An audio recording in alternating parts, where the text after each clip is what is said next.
Olá, na ADM Entrevista de hoje vamos falar sobre o sistema prisional brasileiro. Nosso convidado é o administrador e coordenador do projeto Delegacia Legal do Governo do Estado do Rio de Janeiro, César José de Campos. Seja bem-vindo, César, ao programa. Para começar nosso bate-papo, vamos falar sobre essa onda de guerra das facções entre os presídios nesse início de ano. Para você, o motivo dessas ações é a superlotação? Não, são vários motivos. Eu não sou um especialista em administração prisional, mais por conta de convívio, mas é basicamente vários fatores. A superlotação é um deles, falta de condições de habitabilidade é outra, a ausência do Estado é outra, a falta de equipamento, tecnologia nas unidades prisionais. Quer dizer, há uma série de problemas que culminam com uma rebelião, com o domínio de uma facção, né? Então não dá para, seria leviano dizer que a causa é uma, a causa é outra. Não, a causa é um conjunto de fatores que afetam este sistema, que eu acho que não é nem um sistema prisional, é o sistema de segurança pública como um todo, né? Porque antes dele ser preso, antes dele estar condenado, ele foi preso por um órgão de segurança. Para inibir as brigas entre as facções, né, o governo anunciou várias medidas. A principal é a disponibilização de 430 milhões para a criação de novos presídios e também para melhorar a segurança dos que já existem. Olha só, eu acho que a gente tem que raciocinar o seguinte. Primeiro que houve uma decisão, porque quando você tem uma consequência como essa, das rebeliões que apareceram, é sinal de que nenhuma decisão anterior foi tomada. Houve uma omissão, houve uma carência de uma série de fatores. Então, quando surge uma crise, pelo menos uma decisão foi tomada. Tomada para geração de vagas é importante? É importante. Para comprar equipamentos? Também é importante. Mas não é só isso. Isso não vai resolver a crise. Vai ser uma intervenção importante a ser feita, porque foi tomada a decisão, mas o problema é muito maior do que apenas uma decisão. A outra decisão que foi tomada foi de criar comissão com todos os órgãos envolvidos para tomar algumas decisões, como, por exemplo, mutirões de defensorias com varas criminais, com varas de execução, para tentar reduzir a superlotação. A superlotação é um dos problemas, mas não adianta eu não ter superlotação e não ter condições de habitabilidade adequadas, não ter condições de saúde, não ter ocupação de preso, não ter efetivo de agente. Então, esse conjunto de coisas é que tem que ser focada. O senhor falou sobre o mutirão, né? Que é uma das medidas do governo. Hoje, no presídio, 41% dos presos não foram condenados. Então, esses mutirões ajudariam nesse quesito, né, de trabalhar essa questão desses presos que estão aguardando o julgamento?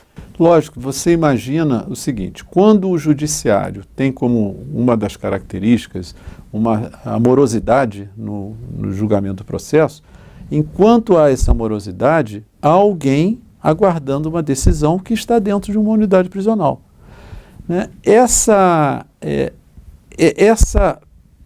falta de visão de sistêmica, quer dizer, de todo o conjunto, desde quando o sujeito praticou o delito até o momento que ele está aguardando a decisão ou está condenado, é que, se não for visto como um todo, nós vamos ter fenômenos como o que ocorreu agora no Espírito Santo.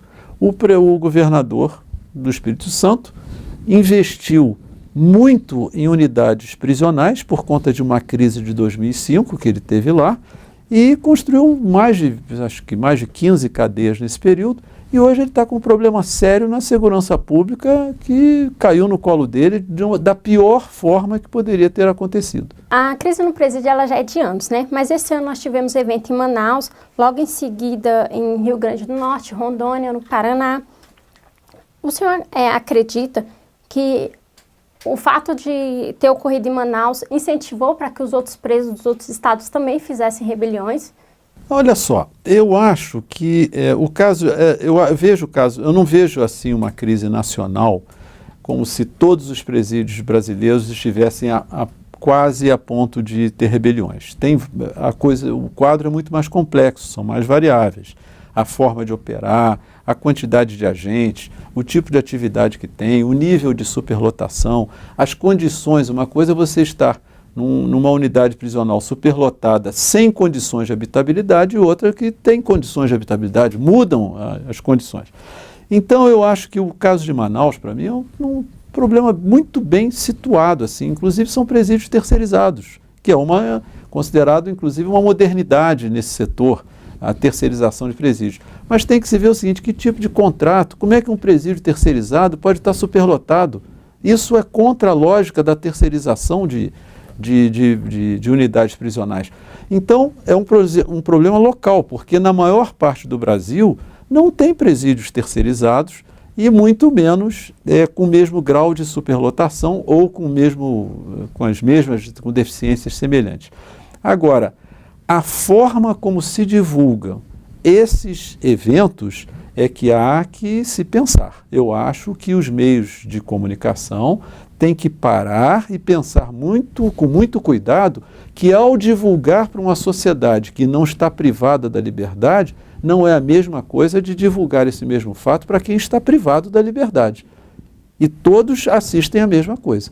Se eu divulgo uma rebelião numa unidade prisional de uma forma sensacionalista, mostrando vários presos como se estivessem dominando a unidade prisional, para quem está naquela situação, que está vendo aquele fato dentro de uma unidade prisional, é preocupante.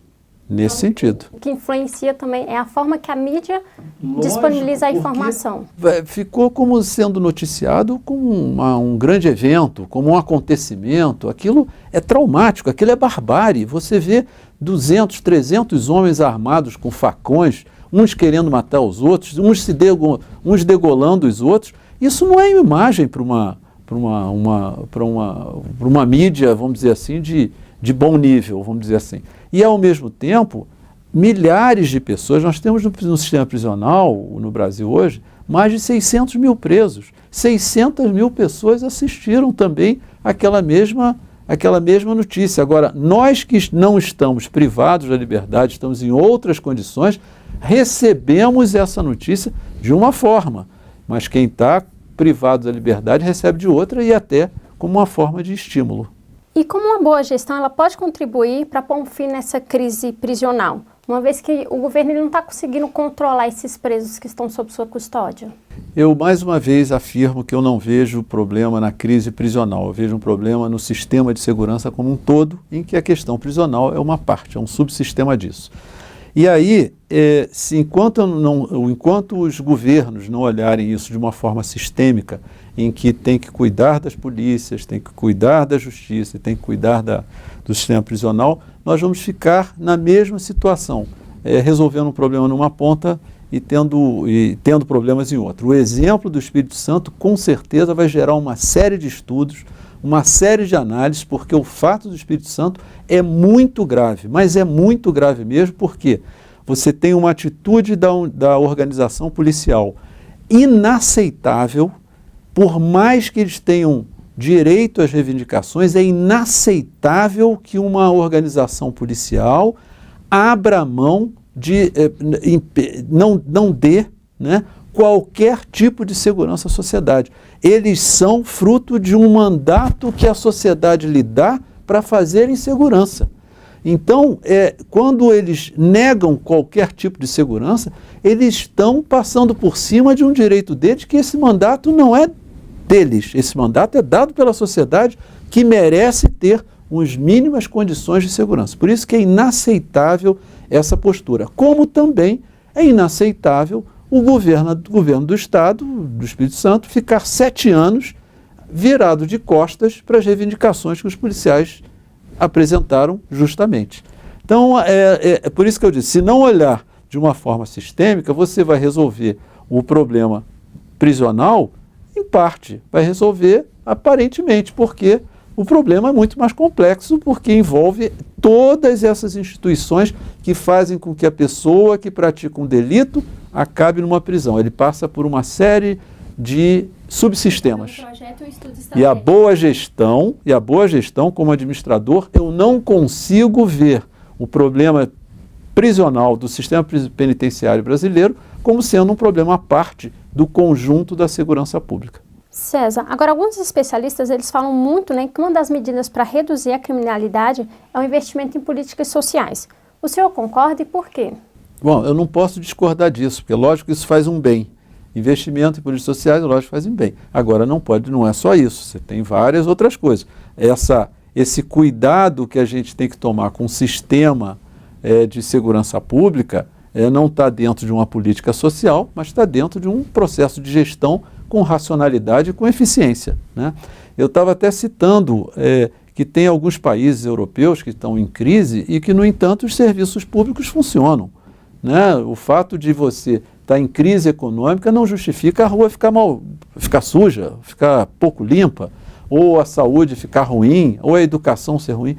Então a gente tem eu acho que o grande desafio, eu vejo até que nós estamos passando assim quase que um momento histórico hoje, que nós temos uma grande possibilidade de uso de tecnologia em várias atividades, nós temos uma grande possibilidade de modernizar várias atividades, né, de dar bons resultados em várias atividades, e aí, consequentemente, nós precisamos de muita administração, de muita gestão de qualidade para fazer com que essas coisas funcionem. Equipamento e tecnologia não funciona sozinho. Eu tenho que ter o equipamento, tem que ter a tecnologia, tem que dar o treinamento, tem que ter a supervisão, tem que ter o controle para que aquilo funcione de forma harmônica e eficiente. César, o senhor é o coordenador do programa Delegacia Legal, né, que foi implantado no Rio de Janeiro. Fala um pouco para nós como funciona esse projeto e quais foram os benefícios que sua implantação trouxe para o estado do Rio. Olha só, esse é um projeto que começou em 1999 para modernizar a Polícia Civil, que foi abandonar dois grandes processos, que era sair da máquina de escrever manual, que provavelmente a sua geração nem conheceu, uma máquina de escrever manual, e informatizar todos os processos de trabalho dentro da Polícia Civil, de investigação criminal, que é a responsabilidade da Polícia Civil. Eliminar todas as carceragens que existiam nas delegacias, como hoje existem em vários estados, e que é uma calamidade, pior do que a prisional, por exemplo, né? E eliminar as carceragens para que a população recebesse um melhor serviço, né, para que a delegacia fosse efetivamente um local de prestação de serviços de segurança que o Estado dava à população. E o terceiro ponto foi construir e entregar unidades de delegacia, todas remodeladas, com ar-condicionado em todo o ambiente, com todo informatizado, com toda a tecnologia disponível, bem iluminado, bem sinalizado e todas com o mesmo layout no Estado. Nós fizemos nesse projeto 163 delegacias neste formato, né? Isso acabou sendo até documentado num livro que eu trouxe aqui para vocês verem, que até estou doando aqui para o Conselho Federal, alguns exemplares para que fique na biblioteca, em que aqui está registrado toda essa experiência, porque é uma experiência inovadora que teve no Brasil de modernização de uma organização policial. E nessa convivência, né, na convivência com esse projeto, eu aprendi o drama de ser policial num país como o nosso, o drama de ser um agente penitenciário num país como o nosso, né, e um drama de ser um defensor público também num país como o nosso, que falta recursos, né? E aí nós chegamos como benefício, nós não temos desde 2010 nenhum preso em delegacia policial, nós temos todas as delegacias informatizadas, que deu uma consistência maior ao serviço de inteligência policial na Polícia Civil do Rio, né? E todas as unidades com condições de receber o cidadão num momento de violência que tenha sofrido, ou algum dano que tenha sofrido. Uma segurança, né, à sociedade. À sociedade, com certeza. César, obrigado pela participação. Chegamos ao fim de mais uma ADM Entrevista. Se você gostou do bate-papo, não esqueça de deixar o seu like.